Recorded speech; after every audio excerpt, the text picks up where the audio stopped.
Con respecto propiamente dicho a la obra de Marx, Salario, Precio y Ganancia, bueno, nosotros vemos del capítulo 6 en adelante. Salario, Precio y Ganancia, como les mencioné hace un ratito en el otro video, es una conferencia que brinda Marx en el marco de la Primera Internacional de Trabajadores, una conferencia que es transcripta de su exposición oral y volcada al papel y luego publicada con alguna revisión, pero ofrece un montón de ventajas propias de la oralidad, ¿no? Para la comprensión. Tiene un montón de conceptos que vamos a ver más en profundidad en el Capital, explicados en una forma un poco más sencilla, más simplificada. Entonces nos va a servir de trampolín para entender de alguna manera al Capital y algunas categorías del Capital. Bueno, nosotros vemos desde el capítulo 6, pero les voy a contar un poco qué es lo que pasa hasta el capítulo 6. Bueno, en realidad es un debate con John Weston, a quien él llama el ciudadano Weston. Es un orwellista, que Orwell era un socialista utópico, ¿no? Era un movimiento socialista que promulgaba generar cantones socialistas, ¿no? Una especie de un campo socialista, una fábrica socialista, en medio de un mundo capitalista.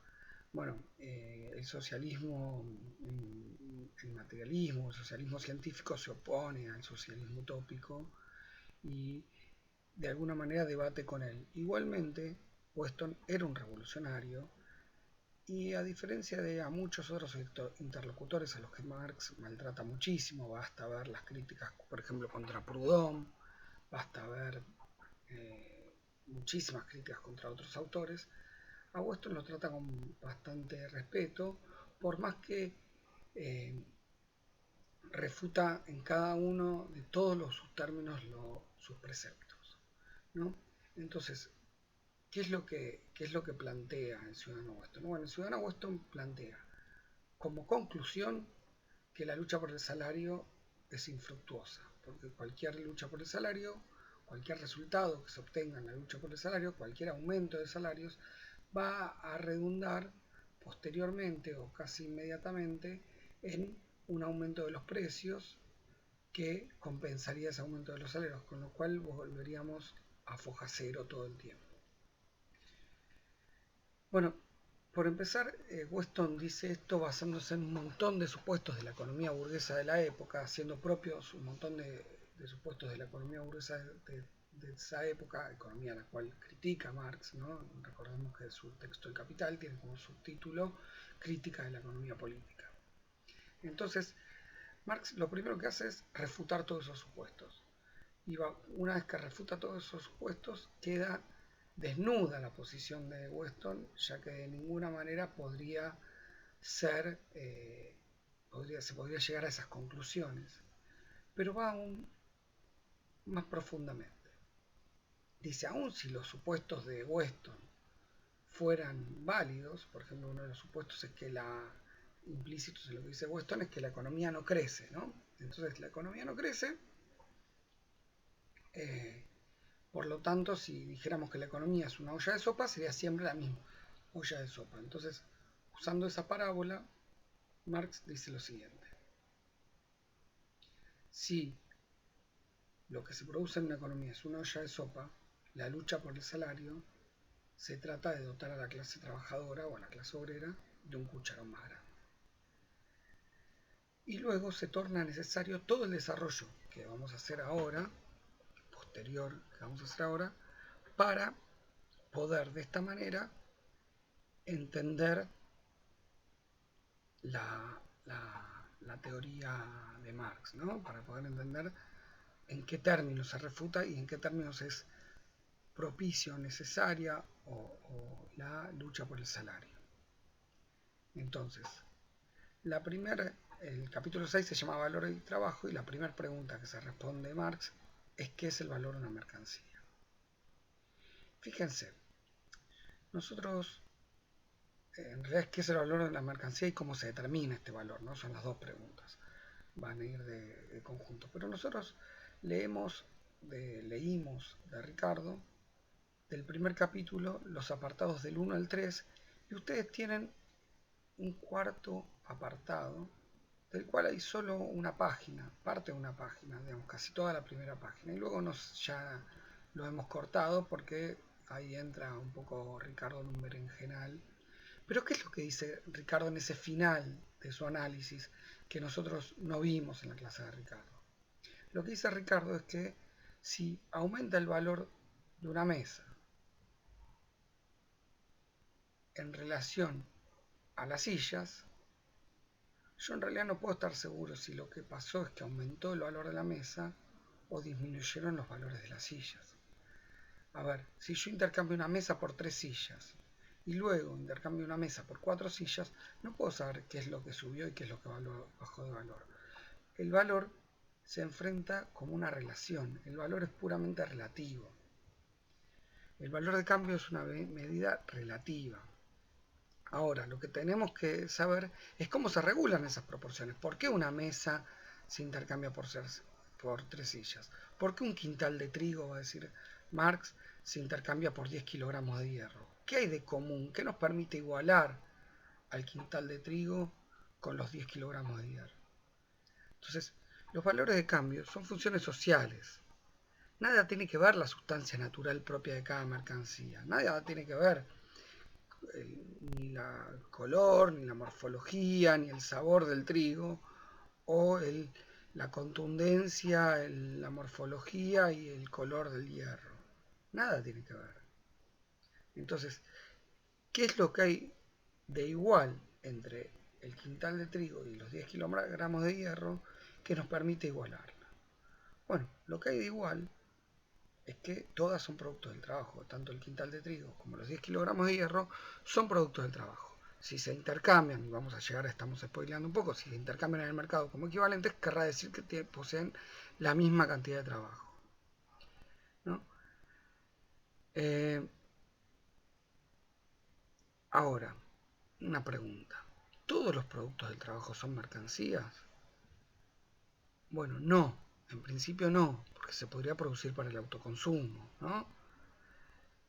Y después, el problema al cual se enfrenta Marx es, ¿qué pasa? Bueno, si lo que le da valor a esa mercancía mesa, es el trabajo. Si yo demoro 8 horas en hacer una mesa y uno de ustedes tarda 4 horas en hacer la misma mesa, ¿querrá decir que la mesa que hago yo, que soy más torpe como carpintero, es, tiene, es más valioso, tiene más valor que la mesa que hacen ustedes? No, va a haber que encontrar una media social. La cantidad de trabajo medio es la que va, en cuanto a trabajo medio social, es la que le va a dar el valor.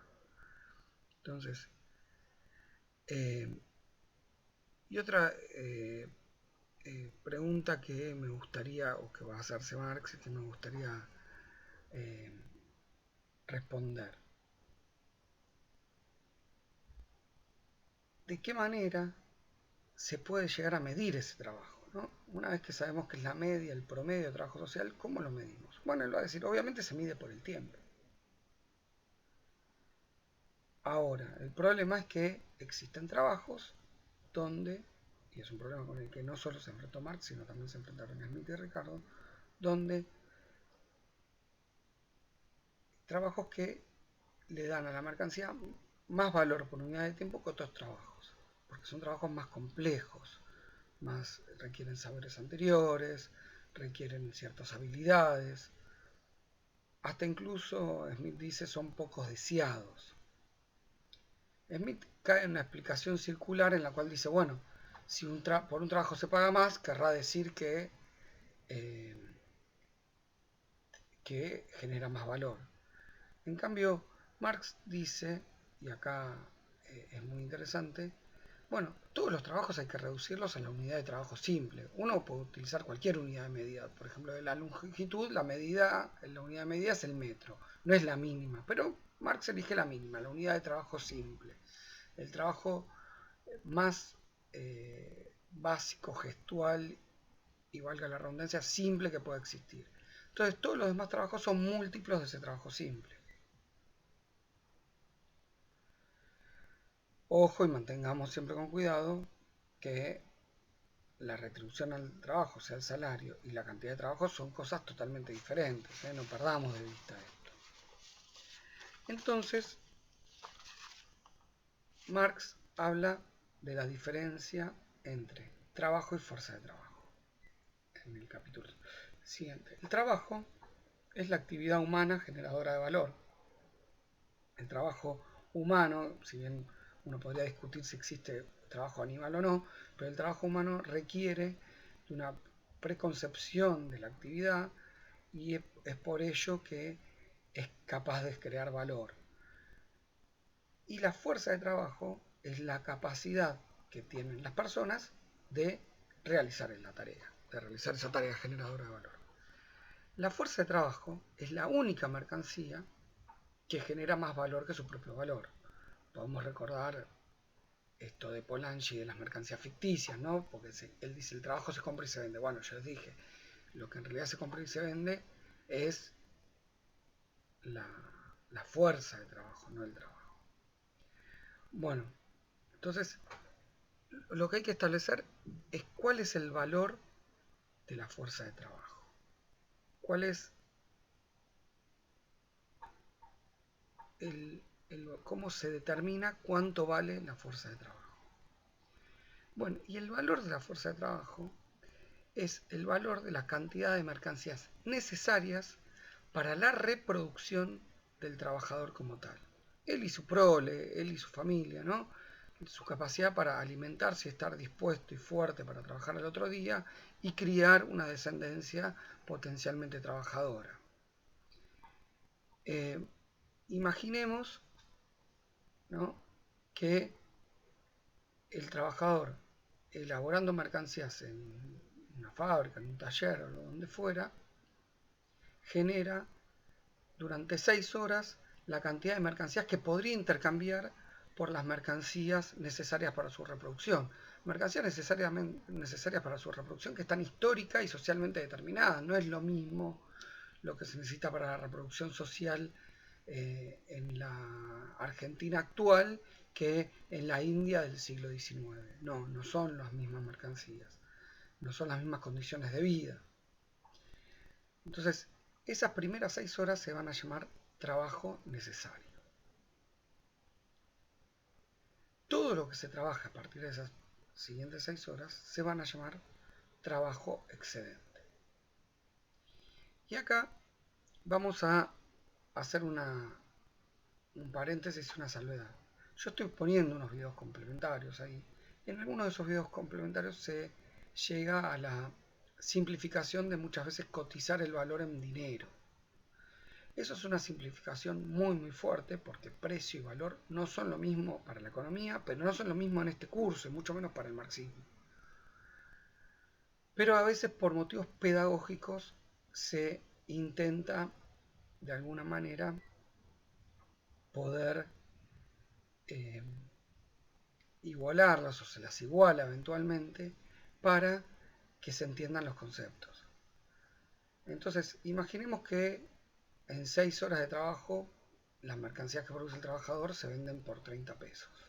Y con esos 30 pesos él podría ir y comprar lo que necesita para la subsistencia diaria. ¿No? 30 pesos, estoy diciendo, han quedado re viejos los ejemplos, pero bueno, para que se entienda.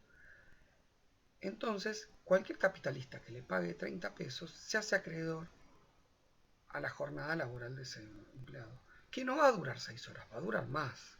Todo quien pague esos 30 pesos va a poder tomar a ese trabajador y ponerlo a trabajar para sí, no solo por las 6 horas en las cuales va a reponer lo que se le paga, sino por más tiempo. Imaginemos solo para que dé lindo que trabaja 6 horas más, por lo tanto una jornada total de 12 horas. Entonces las primeras 6 horas se les llama trabajo necesario, las siguientes 6 horas trabajo excedente o plus trabajo. Lo que produzcan, las mercancías que produzcan las primeras 6 horas de trabajo se van a llamar mercancías necesarias, son las que él necesitaría para ir a intercambiar al mercado y hacerse con sus medios de vida. Ojo que no es un salario de subsistencia como el de Ricardo y Smith. Es un trabajo, es un salario necesario para su reproducción. Incluye su reproducción social, incluye que le queden unos peniques al mes para ir al teatro a ver obras de Shakespeare, que eran lo que se veía en su época. Incluirá ahora lo necesario para pagar la cuota del televisor y poder ver no sé, el programa de Tinelli o series o el abono de Netflix o lo que sea necesario para la reproducción social. Las siguientes 6 horas, él produce una cantidad de mercancías que son el producto o producto excedente. Entonces dijimos que lo que producía en las primeras 6 horas se vendía por 30 pesos. Por lo tanto, haciendo la salvedad de que no se puede igualar valor y precio, no son necesariamente iguales, el precio va a estar determinado por el valor que está determinado por el trabajo, pero no necesariamente son iguales valor y precio. Entonces, haciendo la salvedad de lo de esa igualdad que solo con fines pedagógicos, los primeros 30 pesos de valor que generó son el valor necesario para su reproducción, mientras que los siguientes 30 pesos son el valor excedente o plusvalor o plusvalía.